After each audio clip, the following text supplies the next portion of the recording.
안녕하십니까. 부동산 119입니다. 성남 재개발 중에 산성역 자이 프로지오가 10월 말에 입주를 합니다.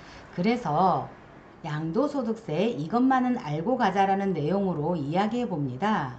산성역 자이 프로지오 같은 경우에 일반 아파트가 아니라 재개발 아파트이므로 입주권 따로 분양권 따로 양도소득세를 계산을 하셔야지 되는 것이고, 그리고 입주권에 같은 경우에 주택을 사서 입주권으로 팔 때, 입주권을 사서 입주권으로 팔 때, 입주권을 사서 신축 주택으로 팔 때, 또 아니면 주택을 사서 신축 주택으로 팔 때 각각 다르므로 이야기가 길어져서 1탄, 2탄 해서 나눠서 이야기해 보겠습니다. 1탄으로 기본적인 정보만을 가지고 이야기해 보겠습니다.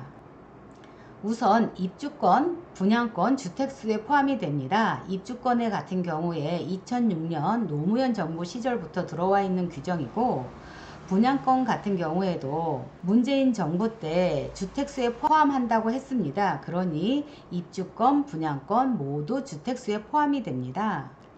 입주권은 권리이므로 중과가 없습니다. 한시적으로 내년 5월까지 다주택자도 중과는 없지만, 입주권은 원래 한시적이 아니어도 원래 중과라는 개념이 없습니다. 그래서 입주권을 10개를 갖고 있던 100개를 갖고 있던 그 중에 입주권을 파시면 2년이 지났다고 하면 일반 세율로 계산하시면 됩니다. 세 번째로 입주권은 비과세가 없습니다. 다만 관리처분 2년 전에 보유하신 분들에 한해서 규제 명목으로 비과세를 해줍니다. 관리처분 2년 전에 보유하고 계셨다면 비과세입니다. 산성역 자이 프로지오 같은 경우에 관리처분이 2017년 6월 26일 날 고시가 됐습니다. 그래서 2년 전인 2015년 5월 26일 이전에 구입하신 분들에 한해서 비과세를 하겠습니다. 그리고 파리 대책이 2017년 8월 2일 날 발표가 됐기 때문에 거주 요건도 없습니다. 다시 한번 말해서 2015년 6월 26일 이전에 구입하신 분들 지금 팔으셔도 비과세라는 얘기입니다. 그리고 입주권도 일시적 2주택이 됩니다.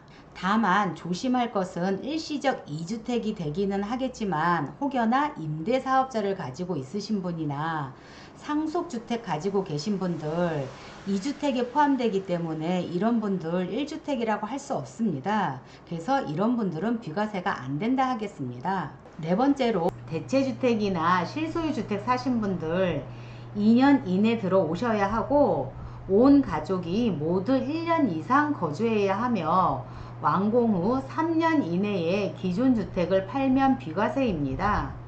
이렇게 양도소득세 기본 골자를 말씀드렸고, 하나 더 추가를 하자고 하면 산성역 자이 프로지오 취득 시기입니다.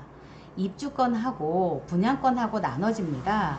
입주권의 경우 완공날이 취득 시점이 되는 것이고, 분양권 같은 경우에 완공날이나 잔금 지불일 중 늦은 날입니다. 보통 잔금 지불일이 늦으니까 잔금 지불일이라고 생각하시면 됩니다.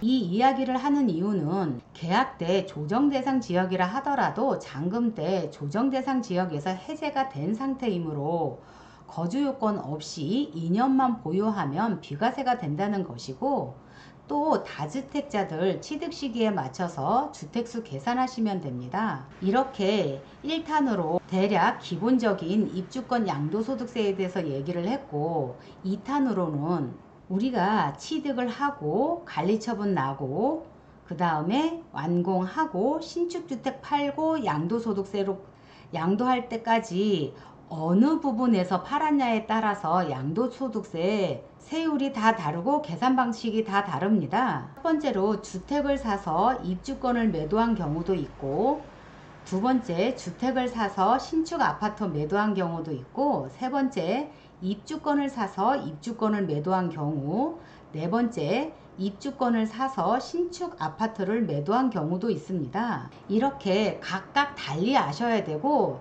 각각 주의할 점은 2탄에서 찾아뵙겠습니다.